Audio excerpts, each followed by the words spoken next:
Hello everyone, welcome back. And tomorrow Barcelona plays Napoli in the biggest game of the season for Barcelona. The biggest game for Barcelona since 2021 when they were last in the round of 16 of the Champions League. And so there's going to be a lot of expectations for Barcelona. I'm hoping Barcelona has the right starting lineup for this game. So I was just going to do a preview of everything I want to see in this game. So the first thing that I wanted to talk about was the mentality and the belief around Barcelona right now, because I think for a lot of Barcelona fans, they're maybe a little bit worried about this game, and rightfully so, because Barcelona have not played anywhere near their potential this season. And given all the quality that they have in the team, of course, you would be expecting better results and better performances from Barcelona this season. And for Barcelona, even though most of the performances this season have not been pretty, they've still found a way to get results. They're still third in La Liga, which I think is really impressive given how poor they've played at times. So I do think Barcelona can still find ways to get results even in difficult games. And when you look at the starting lineup, when you look at the squad overall for Barcelona, they are more than capable of getting a result in this game. If they play anywhere near their potential, they can go on and perform very well in this game and get a good result. And I think for a lot of Barcelona fans, there are doubts about this team, and rightfully so. Barcelona have played nowhere near their potential this season,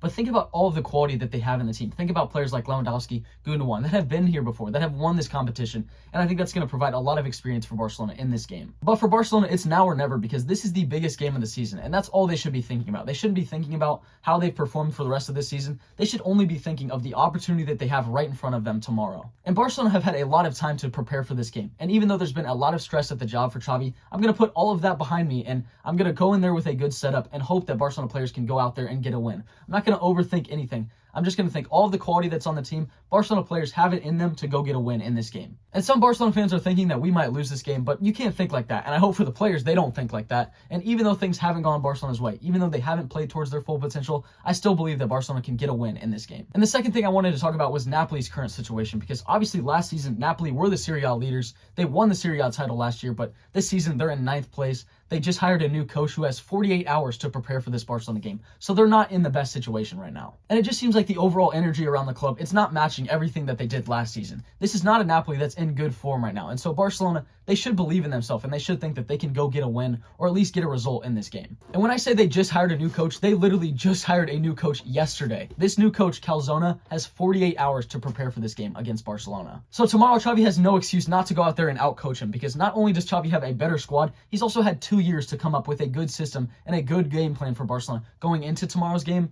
And of course, they've had much more time to prepare than Calzona has, because again, he's got 1 or 2 training sessions with Napoli. That's all. And Napoli have players like Osimhen, Kvaratskhelia that are great players that can go change the game for Napoli, but this is not a team that's loving the way that they're playing. They're not confident in the way that they're playing. And so this is not a team that Barcelona should be dominated by at all. And I think the biggest worry for Barcelona fans is that it's a big moment. It's a big match. And in the Champions League, in the last couple seasons, Barcelona really have crumbled. In games that they should have won, their mentality was the thing that let them down. So I don't think it's about Barcelona's squad matching up against Napoli. I think it's more of the belief in the Barcelona squad right now. And next, I wanted to talk about what I expect from Barcelona going into tomorrow. And I have a really good feeling that Xavi is going to take a safer approach. I feel like he's going to play with 4 midfielders and 2 attackers. And I think that has worked for Barcelona in bigger games. And so I have a feeling Xavi is going to do that tomorrow. And I think that's the right idea from Xavi, because it's his first time coaching a Champions League knockout stage. And you don't want to go into the first leg getting caught out. You don't want to push too far forward, searching for a goal, and then you get caught on a counter, and then it makes it harder for you in the second leg. And obviously, this game tomorrow, it's an away game for Barcelona. And tomorrow, if Barcelona tie, that's not a terrible result for Barcelona, because I think Barcelona would feel pretty confident going into the second leg at home. Even though it's not at the Camp Nou,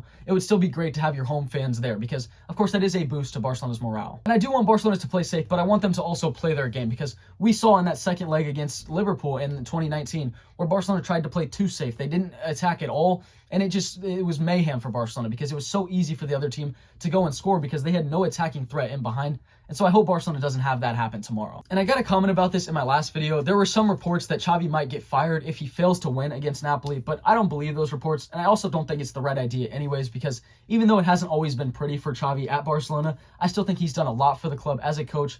And so I would like for him to see this out. Even though maybe it ends in Barcelona going trophyless, I would like Barcelona to let Xavi see this season out. And if there was a clear replacement on the market and you knew you were going to bring him in the summer anyways, then yes, Xavi could be fired. But right now, Barcelona would fire Xavi and then bring in Rafa Marquez. And that's in the middle of a 2-leg tie in the Champions League knockout stages.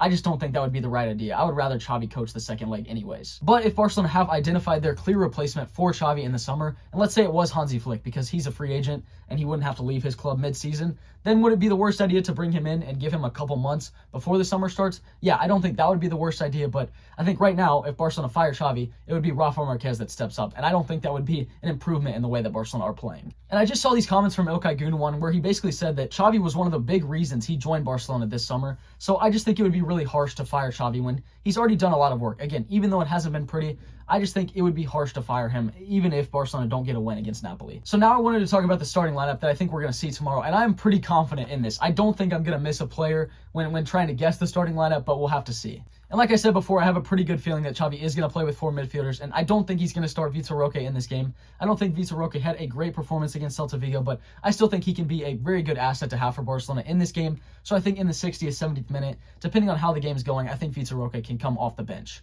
And then in goal, of course, it's going to be Ter Stegen. And I think for a lot of people, they're happy to have him back. But I will say that Ter Stegen in Champions League games in the last couple seasons has not been great for Barcelona. So I hope there's a change, and I hope he's one of Barcelona's most important players tomorrow, and I hope he makes some big saves for Barcelona. And then at right back, I think it's going to be Jules Koundé, but I think for a lot of Barcelona fans, they maybe said that Araujo can start at right back because of Kvaratskhelia being a great dribbler, and Koundé does struggle one-on-one, but I think Koundé is Barcelona's safest option at right back, so I think he's going to start there. And then the first center back is Ronald Araujo, and I feel like he would be Barcelona's best bet going up against Osimhen. I think if Koundé did play as a center back, I think he would really struggle against Osimhen, so I think Araujo is the best bet in that position. And of course, when he's fit, he's going to be starting for Barcelona.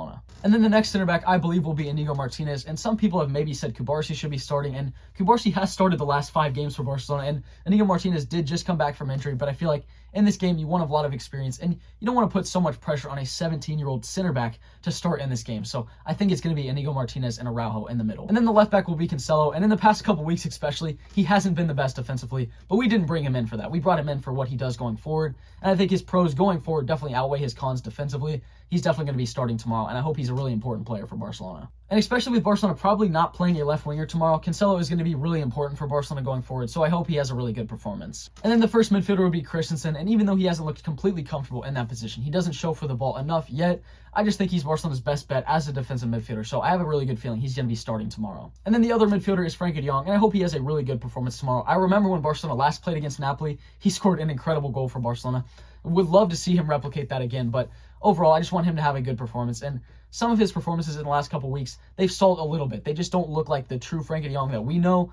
So I hope tomorrow he has a good performance. And then the next midfielder is Pedri, and I think he's going to be really important for Barcelona tomorrow because he didn't also have the best performance against Celta Vigo, but I still think he is one of Barcelona's most important players going forward and unlocking a defense. And I think Pedri, I hope he has a really good game tomorrow. And then the last midfielder would be Okay Gundogan, and for me, he would be the first name on the team sheet in this game because in big moments, he just needs one chance. He needs one good movement and one good run into the box to change the game for Barcelona, and so I think he's going to be really important tomorrow. And then on the right would be Lamine Yamal. I would be very surprised if Rafinha starts this game because Lamine Yamal really has been Barcelona's best player this season, and he's going to be really important tomorrow. Even though Rafinha, I think he will come on as a sub at some point in the game, Lamine Yamal, of course, will be starting tomorrow. And then up top would be Lewandowski, and even though he struggled this season, he's been very underwhelming overall. I think in the past couple weeks, he's looked a little bit more confident, and he's impacting games more for Barcelona, so of course he will be starting tomorrow. And João Felix is available. He is in the squad for Barcelona, but I don't feel like he's going to start this game, and even if he was 100% healthy, I just don't think it's the right idea to start him anyways, just because I'm hoping for more stability for Barcelona, and I think 4 midfielders, it would provide that. And overall, this game tomorrow is in Barcelona's hands to win. I think they have a better squad. They're in a better run of form. Even though they're not playing to their full potential, they still have so many difference makers in the squad that they can go get a result tomorrow. And again, this coach has had 1 or 2 training sessions with Napoli. Barcelona and Xavi have to find a way to outcoach him